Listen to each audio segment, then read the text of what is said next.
पूजा अरुण से शादी करके ससुराल आई, लेकिन वह इस बात से बिल्कुल अनजान थी कि शादी की रात ही उसका पति उसके साथ ऐसी हैवानियत करेगा जिससे किसी की भी रूह कांप जाए। हेलो दोस्तों, मैं हूं आपका दोस्त आरव, लेकर आया हूं समाज को आईना दिखाने वाली एक शानदार फिल्म चिरैया। कहानी में एक कमलेश नाम की औरत थी जो अपनी पूरी जिम्मेदारी के साथ ससुराल में सारा काम काज करती और सबका ख्याल रखती थी। उसके परिवार में उसका पति, सास ससुर, एक बेटी और एक गूंगी दादी के साथ उसका चहेता देवर अरुण भी था। कमलेश अरुण को अपने बेटे से भी ज्यादा समझती थी, इसीलिए उसने एक बेटी के बाद कभी किसी और बच्चे को जन्म नहीं दिया। कुछ समय बाद अरुण के लिए लड़की देखने के लिए कमलेश पूरे परिवार के साथ पूजा के घर गई। पढ़ाई में अव्वल पूजा ने अपनी समझदारी वाली बातों और अपने सुंदर भजन से सबको मोहित कर लिया और अरुण भी उसका पूरा दीवाना हो गया। लेकिन कमलेश को पूजा कुछ खास पसंद नहीं आई क्योंकि वह एक मॉडल लड़की थी। लेकिन अपने चहेते देवर के लिए कमलेश ने पूजा को अरुण के लिए स्वीकार कर लिया और कुछ दिन बाद दोनों की धूमधाम से सगाई हो गई। दोनों ने एक दूसरे को रिंग पहनाई और पूरे परिवार का आशीर्वाद लिया। कुछ दिन बाद कमलेश रिक्शे में बैठकर कहीं जा रही थी। तभी रास्ते में उसने देखा कि कुछ यूथ धरना प्रदर्शन कर रहे थे। तभी उसकी नजर पूजा पर पड़ी, जिसे देख उसकी खोपड़ी खराब हो गई। उसने गुस्से में पूजा का हाथ पकड़कर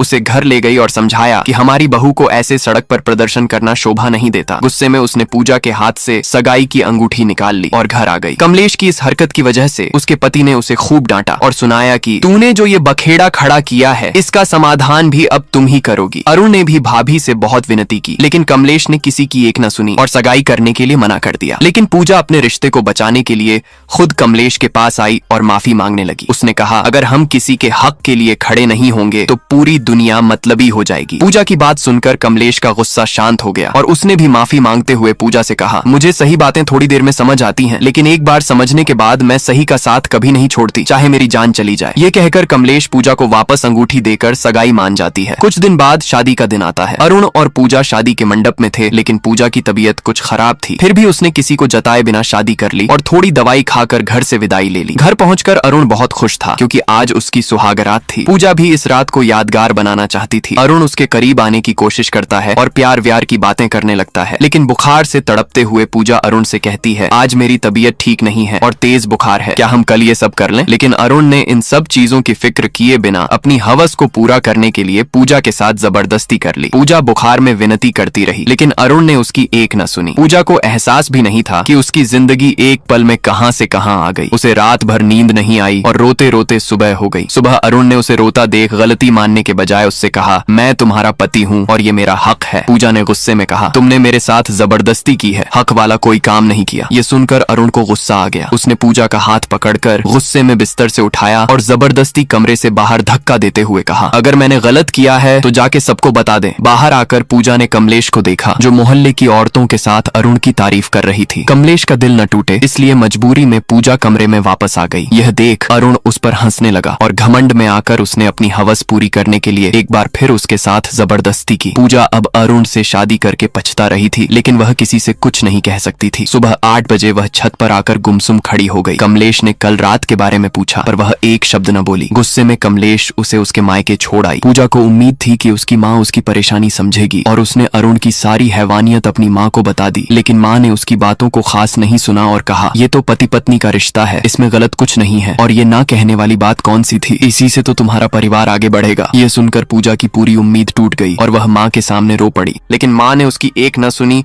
और अपनी कसम देकर ससुराल जाने को कहा कि अगर दोबारा ऐसी हरकत की तो मेरा मरा मुंह देखेगी। बेचारी पूजा एक जिंदा लाश की तरह बिना कुछ बोले कमलेश के साथ ससुराल के लिए निकल पड़ी। रास्ते में बाथरूम का बहाना बनाकर वह कहीं चली गई। कमलेश इंतजार करती रही पर वह नहीं आई। दुखी होकर कमलेश घर वापस आई और सबको बता दिया। पूजा की गुमशुदगी की खबर सुनकर पूरा परिवार घबरा गया। कमलेश ने पूजा की सहेली को फोन लगाया जिसके साथ पूजा धरने में जाती थी। सहेली ने कहा, मुझे नहीं पता वो कहाँ है, लेकिन मैं उसे ढूंढ लूंगी। शाम को आखिरकार दोस्त को पूजा एक पार्क में अकेले बैठे मिल गई। उसने तुरंत कमलेश को बुलाया। रोते हुए पूजा ने कमलेश को अरुण की हैवानियत वाली सारी बातें बता दी, लेकिन पूजा की बात पर विश्वास करने के बजाय कमलेश ने पूजा को जोर का थप्पड़ मार दिया और जबरदस्ती उसे ससुराल वापस ले आई। लेकिन कमलेश को पूजा की बात पर थोड़ा सा यकीन हो गया था। अगले दिन पूजा अरुण के साथ मजबूरी में हनीमून ट्रिप पर आ गई। उसने अरुण को समझाने की कोशिश की कि जो वो कर रहा है सब गलत है, लेकिन अरुण ने फिर परवाह नहीं की और अपनी हैवानियत की हदें पार कर दी। पूजा अकेली असहाय होकर बिस्तर पर तड़पती रही, पर उस राक्षस को थोड़ी भी शर्म न आई। अगली रात अरुण के अत्याचार से बचने के लिए पूजा ने खुद को बाथरूम में बंद कर लिया। अरुण दरवाजा पीटकर उसे बाहर आने के लिए चिल्लाने लगा। डरी सहमी पूजा ने हिम्मत करते हुए झूठ बोल दिया, मैं बाहर नहीं आ सकती, मेरे पीरियड्स शुरू हो गए हैं। लेकिन अरुण को बस अपनी हवस की पड़ी थी। उसने बेशर्म होकर कहा, मुझसे झूठ मत बोल, मुझे देखना है तू सच कह रही है या झूठ। यह सुनकर पूजा और भी घबरा गई और सोचने लगी कि यह हैवान मुझे जिंदा नहीं छोड़ेगा। उस राक्षस से बचने के लिए उसने वहीं पड़े ब्लेड से अपने प्राइवेट पार्ट पर कट मार दिया। अगले दिन ससुराल में हड़कंप मच गया जब उन्हें पता लगा कि बहू अस्पताल में है और सीरियस है। पूरा परिवार अस्पताल पहुंचा। कमलेश ने अरुण से पूछा तो उसने बहाना बनाया कि शायद कोई औरतों वाली परेशानी है। कमलेश ने डॉक्टर से पूछा तो डॉक्टर की बात सुनकर उसके पैरों तले जमीन खिसक गई। डॉक्टर ने बताया कि पूजा के प्राइवेट पार्ट पर ब्लेड से बहुत कट लगे हैं, जिसकी वजह से ज्यादा खून बहने के कारण वह सीरियस है। कमलेश एक पल के लिए खो गई और बाहर आकर घर वालों से कहा, आप लोग घर जाओ, मैं पूजा के साथ अस्पताल में ही रहूंगी। पूजा के होश में आने के बाद कमलेश उसके पास गई तो पूजा ने रोते हुए अरुण की सारी दरिंदगी बता दी। यह सुनकर कमलेश के रोंगटे खड़े हो गए। वह घर जाकर बाथरूम से ब्लेड उठाकर अपने हाथ को काटने की कोशिश करती है, लेकिन ब्लेड टच होते ही उसके हाथ कांप उठे। वह रोते हुए सोचने लगी कि पूजा ने यह दर्द कैसे सहा होगा। अगले दिन अरुण शराफत का नाटक करते हुए अस्पताल पहुंचा तो नर्स ने बताया कि कमलेश पूजा को पहले ही डिस्चार्ज करके ले गई है। उसने बिना कुछ सोचे समझे डॉक्टर के पास जाकर बेशर्मी से पूछा, अब तो मैं अपनी पत्नी के साथ संबंध बना सकता हूँ ना? यह सुनकर डॉक्टर का खून खौल गया। उसने अरुण को फटकार लगाई, तेरे जैसे जाहिल के तो प्राइवेट पार्ट पर ही गोली मार देनी चाहिए, और सिक्योरिटी गार्ड से कहकर